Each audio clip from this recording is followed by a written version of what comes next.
Martínez, alto comisionado para el combate de la minería ilegal.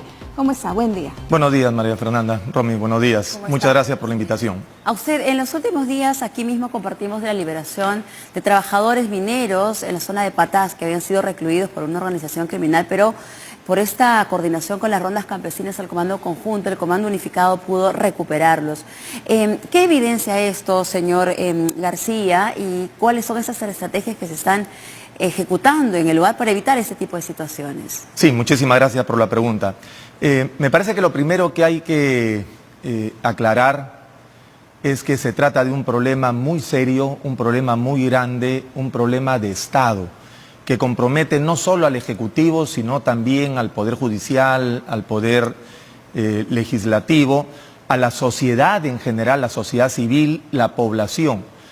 Lo que está manifestando evidencia que ahí hay un tema también de corte social. O sea, el problema de la minería ilegal no se limita a un daño al medio ambiente, sino que hay un problema social de por medio que está afectando especialmente a muchas comunidades nativas, especialmente en nuestra Amazonía, pero también a los mismos trabajadores mineros, que están siendo muchas veces explotados, que trabajan en condiciones realmente desastrosas dentro de socavones de más de 1 kilómetro de dimensión, o en los ríos contaminándose con el mercurio. Entonces es realmente un problema de Estado que debe comprometer la participación de todos nosotros en general. Por eso se ha conformado ya desde hace un tiempo esa comisión multisectorial. ¿Cuáles son los avances obtenidos y cuál es, digamos, la proyección que se tiene para este año? Porque tenemos entendido que se ha aumentado el presupuesto. Sí, esa es una buena noticia. Efectivamente existe desde el 2023 una comisión multisectorial. La presido en representación de nuestro presidente del Consejo de Ministros. Está integrada por 9 ministerios y otras 5 instituciones como el Ministerio Público, el Poder Judicial, SUNAT, SUNAR, la Asamblea Nacional de Gobernadores. Se trabaja en 3 ejes de acción. El primero es el de la formalización. El logro más importante ha sido el del año pasado, en el que se logró la exclusión de más de 50.000 reinfos, la mayoría de los cuales no estaban trabajando, no estaban realizando actividad minera. Entonces, eso ha reducido el universo de los reinfo alrededor de 31.000. El segundo eje es el de la erradicación propiamente dicha. Ahí puedo manifestarles algunas cifras para comparar el trabajo que viene haciendo en todo el territorio nacional nuestra Policía Nacional, la Dirección de Capitanías y Puertos de la Marina, la Fiscalía Especializada en Materia Ambiental y las Fuerzas Armadas en zonas en estado de emergencia. Por ejemplo, en el 2024 se llevaron a cabo 745 operativos de interdicción. El monto del material interdictado superó los 2.240 millones de soles. El año pasado, en 2025, se incrementó la cantidad de interdicciones a 1.037 y el monto del material interdictado fue bastante mayor, casi 4.000 millones de soles. Pero hay un tercer eje de acción, que es el de la recuperación del ambiente. Lo que ocurre es que a esto hay que darle una mirada integral. No se trata solamente de una acción coercitiva del Estado, no se trata solamente de ir a cerrar bocaminas o destruir dragas, porque eso no ha solucionado el problema en más de una década y no lo va a solucionar en mucho tiempo si seguimos haciendo lo mismo. Hay que seguir, por supuesto, interdictando, pero tiene que estar acompañado eso de otras acciones. Primero, la formalización y segundo, cuando hablamos de recuperación del ambiente, hay que ir también un poco más allá. Precisamente el 14 de enero de este año hemos tenido la primera sesión ordinaria de la comisión y se ha aprobado qué instituciones van a formar parte de un grupo de trabajo multisectorial que va a sacar adelante una nueva estrategia, que es estrategia para recuperar el ambiente, pero con 2 condiciones básicas. Proponer intervenciones del Estado buscando el desarrollo en zonas afectadas por minería ilegal y proponer algunas economías alternativas. Permítame explicarlo muy brevemente. Por ejemplo, hay comunidades nativas en muchos de los ríos de nuestra Amazonía que lamentablemente parte de su población se ha involucrado con la minería ilegal. Destruimos las dragas, sacamos la minería ilegal de allí. Si no nos quedamos como Estado, con las fuerzas del orden inicialmente, después con puestos de vigilancia como tenemos en Patás, se van a recuperar de inmediato. Pero además de eso, el Estado tiene que llevar algunas medidas de desarrollo, algunas intervenciones de desarrollo. Por ejemplo, conectividad energética, conectividad terrestre, conectividad aérea. o salud, educación, saneamiento, pero además dejarles alguna economía alternativa. Y ahí, por ejemplo, el sector privado tiene un rol importante. Podemos motivar la inversión privada para que se busque, por ejemplo, en la Amazonía, la agricultura, el mismo turismo, o en la cordillera de los Andes, la misma minería, pero legal, la minería formal, donde los trabajadores no sean explotados y más bien tengan seguro médico, seguro de vida, estén en planilla, no se respeten sus derechos laborales, tengan equipos de protección personal, etcétera. Señor García, ahora, si nos centramos en Patá, si hay puestos de control, de vigilancia, que se entiende que se puede ver qué entra, qué sale a toda esta zona minera, ¿qué pasa en la actualidad? Si ya se van destruyendo algunas organizaciones criminales que operan en este sector, ¿se vuelven a reagrupar? ¿Son remanentes? ¿Son de la misma localidad? ¿Cómo es que finalmente permite o se permite de que estas actividades continúen desarrollándose en esta área? Sí, muchas gracias de nuevo por la pregunta. La Estrategia Nacional para la Reducción e Interdicción de la Minería Ilegal tiene 7 ejes de trabajo a su vez. No voy a describir todos, pero uno de ellos es el de interdicción. Pero además de eso, el control y la fiscalización tiene un rol muy importante. Aduanas tiene un rol muy importante. La SUNAT en general. Están ahí presentes, están en allí. Patás, por ejemplo. Sí, en este momento tenemos 3 puestos de control en 3 rutas fiscales, que son las rutas por donde principalmente sale el material minero, de la minería informal e inclusive de la minería ilegal.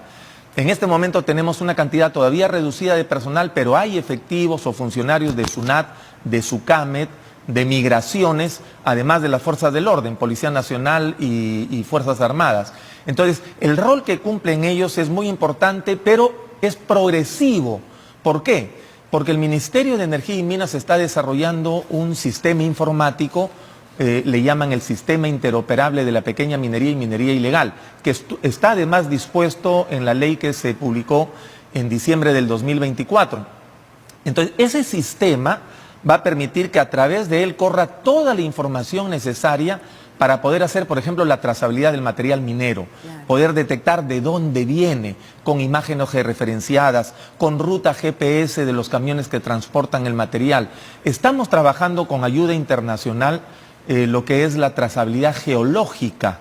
En el Perú tenemos la tecnología suficiente, el Instituto de Ciencias Físicas, por ejemplo, de la Universidad San Marcos, los laboratorios que tiene SUNAT, la tecnología que maneja INGEMET, nos permite que podamos nosotros determinar cuál es la procedencia del material, si viene de un lugar que está autorizado, o viene de un lugar donde es ilegal, o viene de una mina formal de donde se está obteniendo este material. Eso con el tiempo va a funcionar y estoy seguro que va a ayudar muchísimo. Ahora, señor García, en este año se aumentó el presupuesto, como le estábamos comentando. ¿Cómo se va a notar? ¿Qué es lo que de alguna manera va a permitir ese mayor ingreso de dinero para acciones claras en contra de la minería ilegal? ¿Qué es lo que va a notar en un principio como aumento de las acciones la ciudadanía? Ok.